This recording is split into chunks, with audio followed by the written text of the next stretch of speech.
Hello and welcome back to another video.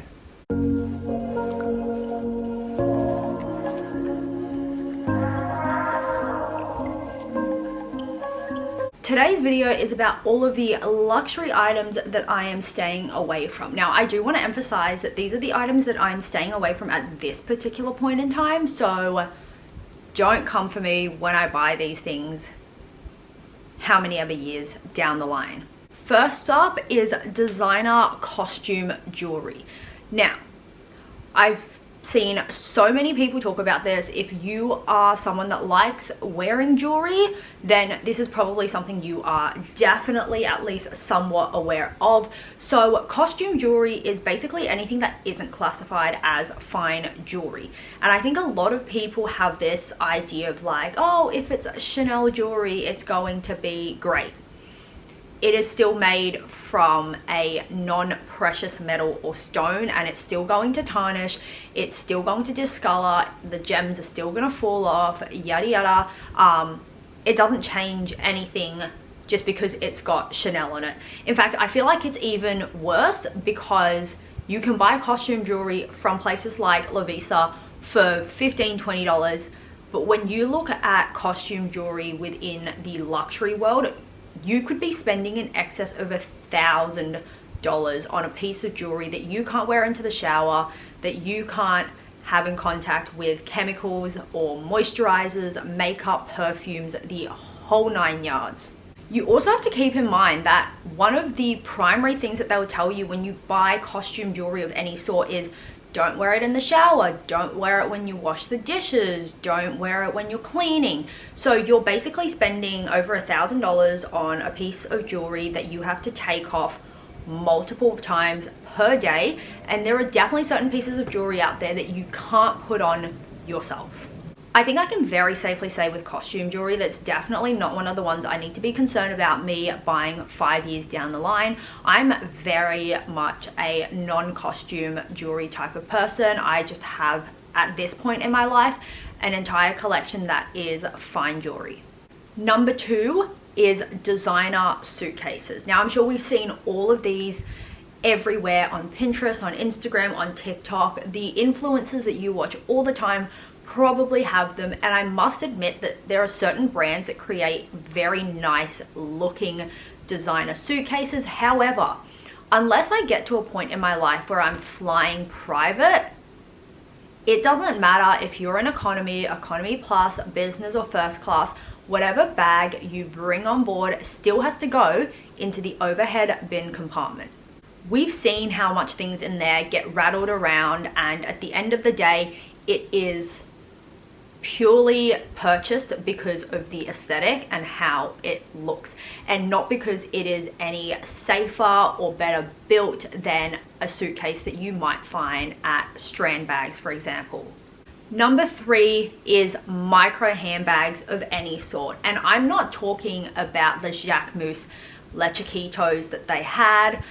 Even though I consider my Le Chiquito long to be a small bag, it is definitely not a micro. When I say micro bags, I'm referring to the bags that you can't even fit like a credit card in, your house keys in.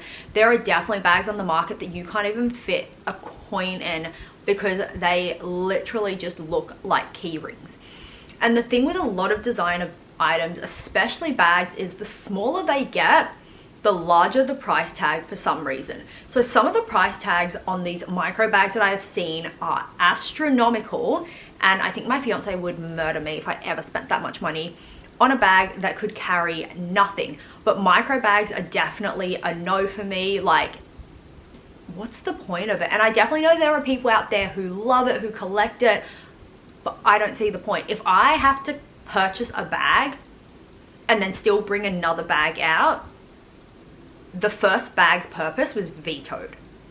Designer furniture is next on the list. Now, close to where I live, there are a couple of designer furniture stores. So there's like a Versace, there's a Fendi Casa, and now that I'm saying it, I can't remember. But there's basically 4 shops just lined up next to each other that all sell branded furniture. And one, I don't think the designs are anything special. I haven't seen anything that's like, oh my god, I've never seen that before. Secondly, I would one day very much like to have kids. Can you imagine a white couch and like your kids and crayons? Like a white couch in general is already bad enough with kids and crayons, but can you imagine if that couch was like $20,000? Again, I feel like this is something where it's like, if I had an infinite amount of money, then I would maybe consider it, but it just seems so impractical, especially because it's so common now for people to like buy a house, live there, and then move again and move again and move again. Who wants to be moving that furniture so many times? But also there are people who every time they move just start from scratch and go brand new furniture. Well, there will be people who have that money to spend, but like, who wants to spend that much on furniture? Anything designer for pets is a no. I've seen it. You know, putting your dog in a Louis Vuitton bag for the gram, for the photos, that I can understand. Just make sure it doesn't like poop in it.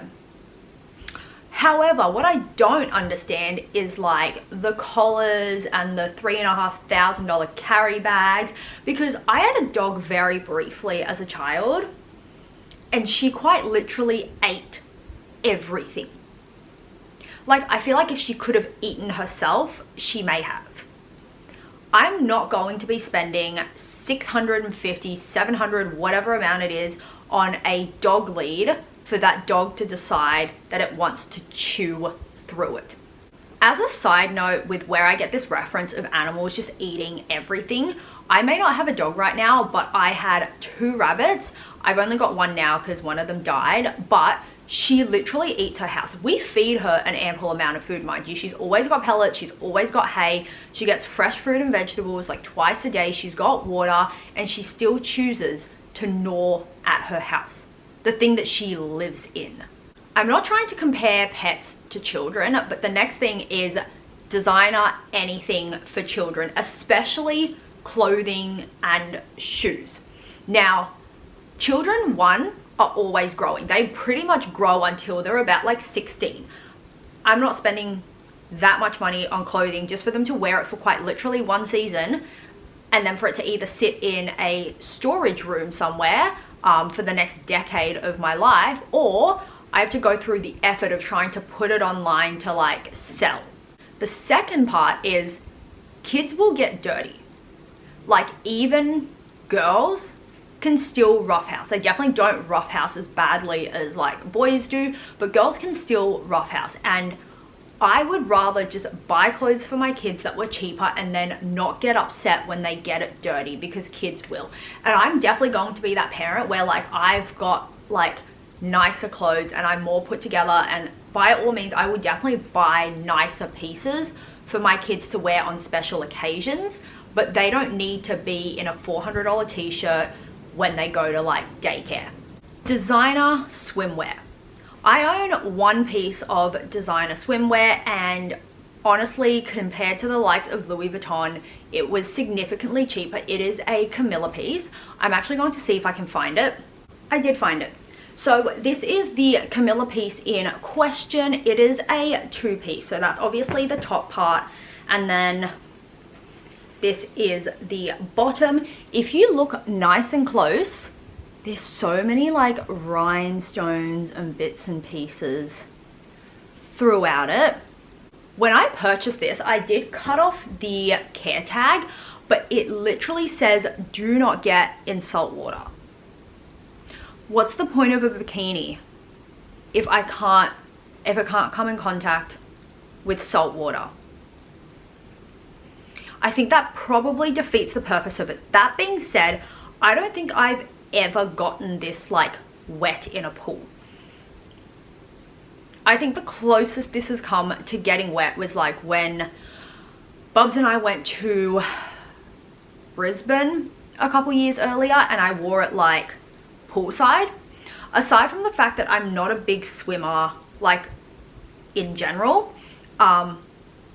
I've just got so many other pieces of swimwear that I would prefer to wear into a pool, because like I said, this has so many diamantes. So you've got diamantes pretty much running all the way down the front, just these 2 strips here, but it's still a decent chunk. And then with the bikini bottom, it quite literally runs across the entire width or the entire band of these. And they do give you spares so you can like stick them on at a later date. But who's sticking rhinestones back on their bathers?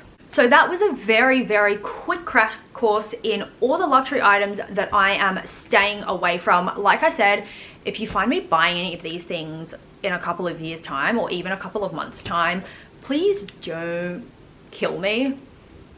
It's just right now, those specific things that I mentioned, it doesn't seem logical to be purchasing them. Is there anything that you're staying away from when it comes to the world of luxury? If there is, let me know down in the comments below.